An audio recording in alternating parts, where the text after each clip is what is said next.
Hello again, my darling dears. It's me. It's me again. Pep. This is yes.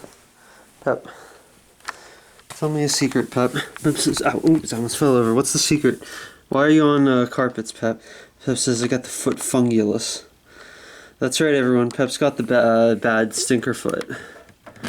And that's bad. So I actually did end up taking him to the vet for the foot thing, which is why you may not have seen as much Pep lately as you've been expecting. He's got real sad feet on the bottom. I have some advice for you, anyone who owns a blue tongue. Watch your meat intake, because I think he's got fucking gout. Pep says rich man's disease. If I was a rich man, la la la la la la la la la la la la, and I'd eat all the beef in the world if I was a rich man. I don't think that's how it goes, Pep, but I respect that. Yeah, we think he might have gout, so his feet are really sad, and on top of that, I think he might have a little bit of an infection on his feet. From me not keeping his cage properly cleaned. So we just got him in recovery mode. Being in like a bad spot for the past like 6 months has not really helped my ability to take care of him. So that's how we got here with the with like blue slime to put on his feet. Pip says I love slime. It sucks. It sucks, and I feel really terrible for letting it get that bad, but I didn't know until it was already bad enough that we had to go to the vet. Like, it just happened like lickety fucking split. Next thing you know, his feet look like almost warty. Yeah, too much fecal bacteria. Pep says that's why they call me poop man. That's why I emphasize my poopins.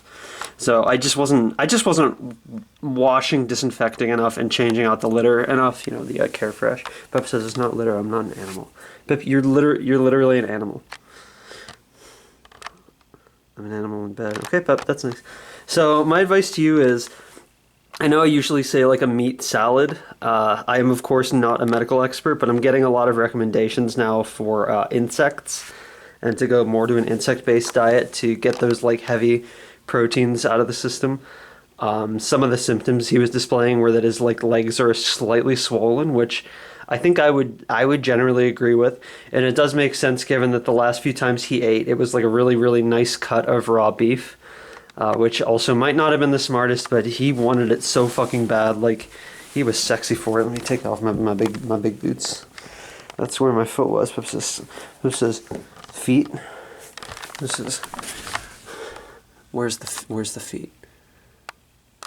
Pep, you can't touch my feet. Pep says I'm gonna scratch him up. I'm gonna fuck him up. Pep, don't swear. Pep says I'm gonna mess him up. That's better, Pep. But also don't do it. Pep says fine. So yeah, just be smart. Take good care. You know, if you're in a bad place, don't be afraid to ask for help taking care of your pet. I don't want anyone's pet to look like Pep's. I would show you an image of what it looks like, but just imagine like if your hands chap to the point where they like crack and bleed a little bit. Like that's basically what's going on the bottom of his feet. I genuinely did think it was stuck shed for a while. A couple of other pieces of advice I got from the vet.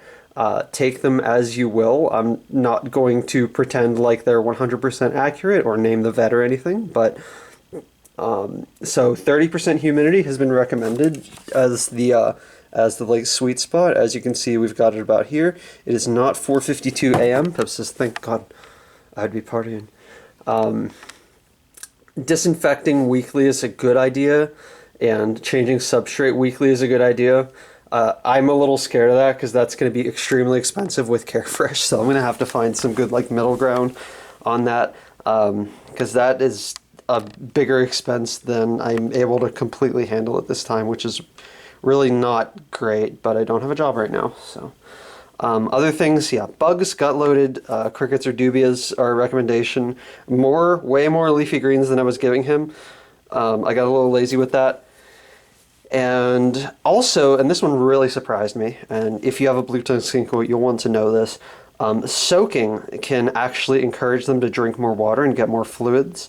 Again, like, I'm not going to pretend like this is 100% perfect accurate advice, and I'm not going to name the vet or anything, but apparently soaking can encourage them to drink more fluids and get them to understand that like the water in their enclosure can be soaked in. They don't recognize standing water as a place to like be in all the time. I genuinely just think that's because they don't fucking like it. Pip says, I float on the water and I emit poops in your general direction. So yeah, I'm gonna like be doing that more often. It's not even like for softening the scales or anything. Pep says yes, Claude, put the life support back on me. It's just a thermometer, Pep. Anyway, that's about all I had to say. Pep says you gotta wash that door. You're right, Pep, I do have to wash the door. I'll do that soon, but they actually need replaced because last night after cleaning I managed to where's my finger? I managed to break the fucking door. It just cracked. So I'm gonna get new doors for him. Okay, good night, my sweet prince. Pip says, clean my feet. Yes, I'm gonna do that right after I eat. Pip says, thank you, I love feet.